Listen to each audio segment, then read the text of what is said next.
আমি এখন আছি একটা নদীর পাড়ে। আমি একজন প্রকৃতি প্রেমী, শুধু আমি না, যারাই প্রকৃতি ভালোবাসে তারা শহরে থাকুক আর গ্রামে থাকুক, নদী পাহাড় সমুদ্র তারা খুঁজে বেড়ায়। আমিও খুঁজে বেড়াইছি। আমি এখন আছি গালিয়াতে, এটা স্ট্রাসবুর্গেরই একটা জায়গা। এটা হইলো নদী, আর এই যে এই পাশটা হইলো একটা ব্রিজ, এবং এই পাশে খুব সুন্দর একটা ক্যাথাড্রাল দেখা যেতেছে। সম্ভবত চার্চ টাচ হবে, এবং বেশ কয়েক বছর আগেরই হয়তো তৈরি করা, দেখতে খুব পুরনো টাইপ। তো এটা হইলো স্ট্রাসবুর্গ। এটা একসময় ছিল জার্মানিতে, জার্মানির পরপর দুইবার এটা অধিকার করে, তারপরে আবার ফেরত দেয় যখন দ্বিতীয় বিশ্বযুদ্ধের সময় তারা হাইরা যায়।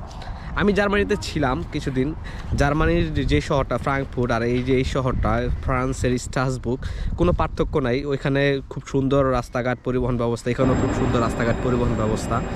তো আজকে আমি এই শহরটাই ঘুরে ঘুরে দেখবো। এর আগে আমি এই শহরের মাকসেদা নয়েলে ভ্রমণ করছিলাম, মানে ঘুরছিলাম, যেটা মূলত এই স্ট্রাসবুর্গ শহরটা বিখ্যাত হইল নোয়েলের জন্য, যেটা খ্রিস্টানদের বড়দিন। তো এর আগের ভিডিওটা ছিল মাকসেদা নয়েলের ভিডিও। তো আজকে আমি এই মূল শহরটা ঘুরে ঘুরে দেখবো। তো এখান থেকে শুরু, নদী থেকে শুরু, যেহেতু আমি ভালোবাসি নদী, খাল, বিল, সমুদ্র, পাহাড়। তো এখান থেকে শুরু, আর আমি আজকে মোটামুটি শহরে যাই থাকে দেখার চেষ্টা করব এবং আপনাদেরকেও দেখানোর চেষ্টা করব।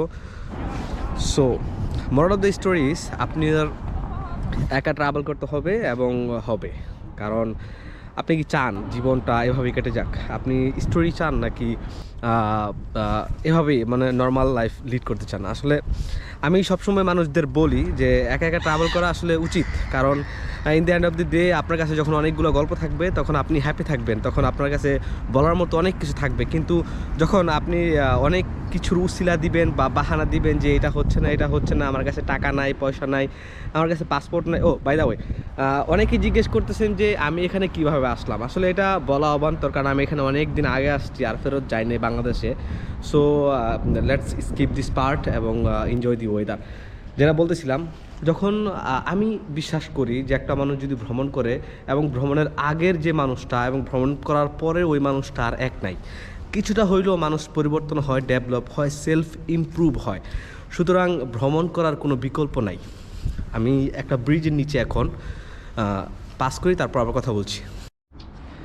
এটা একটা ফরাসি কবির ভাস্কর্য, শিল্পীর দেশ ফ্রান্স।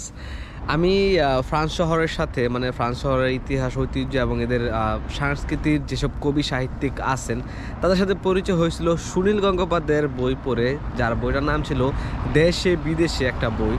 তো ওই বই পড়ার পরে আমার আসলে ফ্রান্স ভ্রমণ করার খুব ইচ্ছা জাগছিল, যেমনটা জাগছিল আর কি সমরেশ মজুমদারের দীপাবলির যে চরিত্রটা আর কি, উত্তরাধিকার, কালবেলা, কালপুরুষ এবং সাতকাহন, এই চারটা বই পড়ার পরে আমার খুব ইচ্ছা জাগছিল যাতে আমি কলকাতা ভ্রমণ করি।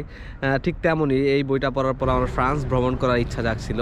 তো দুইটা শহরই ভ্রমণ করার ইচ্ছা পূরণ হয়েছে আলহামদুলিল্লাহ। তো এই সাংস্কৃতিক ঐতিহ্যের পিছনে এইসব কবিদের অনেক বড় অবদান আছে। আমি একটা ছোট্ট উদাহরণ দিই। একটা অনুষ্ঠানে মানে ফ্রান্সের একজন ঐতিহাসিক কবি, তো তিনি অনেক আগের ঘটনা, প্রায় 60-70 বছর আগের ঘটনা, হ্যাঁ। তো কোথায় যেন পড়েছি মনে নেই, তারপরে বলি ঘটনাটা এরকম যে এক স্টেজে উঠে বলতেছে যে আমরা আধুনিকতার ছোঁয়া পেয়েছি, আমরা মানে যাই হোক, এক লোক বলতেছে যে আপনি এত আধুনিকের কথা বলেন, যে আপনি নিজে কতটুকু আধুনিক। উনি করলো কি, ওনার শরীরে যত বস্ত্র ছিল সব খুইলা ফালাই দিয়া বললো যে আমি এতটুকু পর্যন্ত আধুনিক হইতে পারছি। তো এটা অনেক আগের কথা। তো ওই সময়ে এরকম একটা অ্যাটিটিউড দেখানো একজন কবির পক্ষেই সম্ভব, অন্য কারো পক্ষে সম্ভব না। তো সংস্কৃতির দেয়ালে যেসব কোপগুলা বড় বড় আকারে মানে আঁচড় কাটছে, তার বেশিরভাগই কবি সাহিত্যিকের হাত দিয়ে লেখনির মাধ্যমেই হয়েছে। তো এই জন্যই তাদেরকে অনেক সম্মান করা হয় ফ্রান্সে। বন্ধু, সময় বাঁচাইয়া বের হও, ঘুরতে বের হও। তুমি ছোটবেলায় যেই স্বপ্ন দেখছিলা যে বড় হয়ে অনেক ঘুরমু গারমু, তুমি ওই সময়টাই পার করতেছো। তোমার ছোটবেলার স্বপ্নের সময় এখন এখন এখন সুতরাং বের হও, ভ্রমণ করো। আগে দেশ দেখো, তারপর বিদেশ দেখো। এমনিতেই জীবনটা শেষ হয়ে যাবো, এটা ভাবাই যায় না, কল্পনাই করা যায় না। সুতরাং ভ্রমণ করতেই হবে, করা উচিত সবার। আমি এখন আছি রিপাবলিক চত্বরে, মোটামুটি আড্ডা দেওয়ার জন্য বিখ্যাত জায়গা। মোটামুটি ফ্রেন্ডলি একটা ওয়েদার এবং আশেপাশে খুব সুন্দর বসার জায়গা আছে এবং বড় বড় বিল্ডিং লাইক রাজপ্রাসাদ। Wow, it's a beautiful road. মানে আমি ভাবতেছিলাম যে এটা ট্যুরিস্টকে দেখা দরকার।